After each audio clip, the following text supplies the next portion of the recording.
I am seeing a lot of those initiatives coming out. People saying, okay, how can we help the situation or positively contribute to this?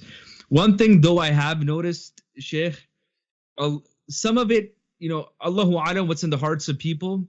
Some of it doesn't seem authentic. It doesn't seem sincere. The way some people, you know what I mean? Like there's definitely people who are trying to grow maybe their social media presence or their online following.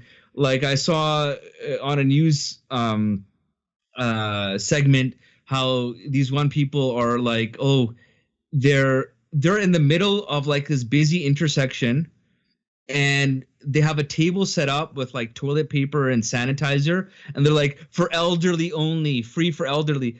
I'm like, okay, first of all, how are elderly people going to come to this thing to get it? I felt like it was for show, like because they were trying to like, it's like people are trying to, I think, show, hey, I care about you, look, I'm going to show how you can effectively spend your time at home.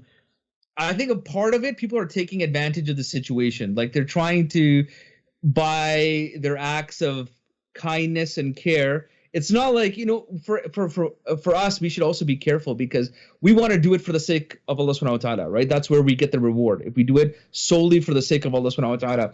But I feel that there is a segment of people where it's kind of like, man, it doesn't seem like there's a little bitter taste in your mouth. It doesn't seem very authentic. This is, when you taste something, it's like, this is not the real thing. This is artificial flavoring. You know what I mean? That's some of this acts of kindness and so forth. It does seem like that. Like they're just trying to, like that one.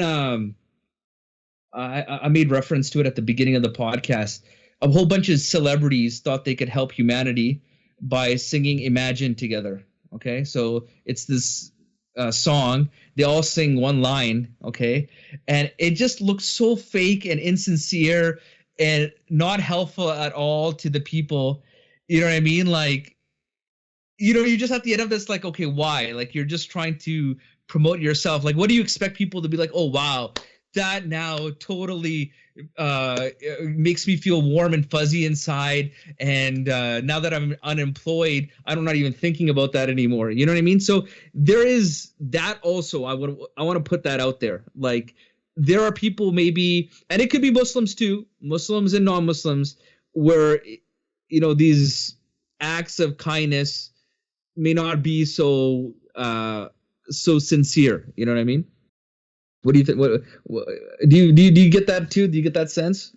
I think it's a good perspective, and also like while you're talking, subhanallah, I'm thinking Yeah. about the fact that the scholars said we were able to overcome so many things in our life when it comes to our challenges in this dunya, except the niyyah, the intention, because it just flips like within a second, Yeah. and this is why it has to be under the check all the time. It's like that question, Sheikh, or that philosophical scenario. If a tree falls in the forest and no one's there to hear it, did it make any sound? Right? So if you did an act of kindness and you didn't record it, did it exist? You know what I mean? If it wasn't on Facebook or Instagram, did that actually happen? If it wasn't hashtagged, you know what I mean? So unfortunately that's what it is now, right? Like it's like you get a selfie stick. Hey, I'm just trying to be a good just be a good neighbor. There's some old people that live next door to me, and I'm just gonna take them some toilet paper, and I'm such a great person. you know so you know what I mean? Like you see that now. You see a lot. Like everything has to be recorded. What about for us? Of course, we have guidance like give so secretly with your right hand that your left hand doesn't know, right, Sheikh? Yeah, yeah, subhanallah.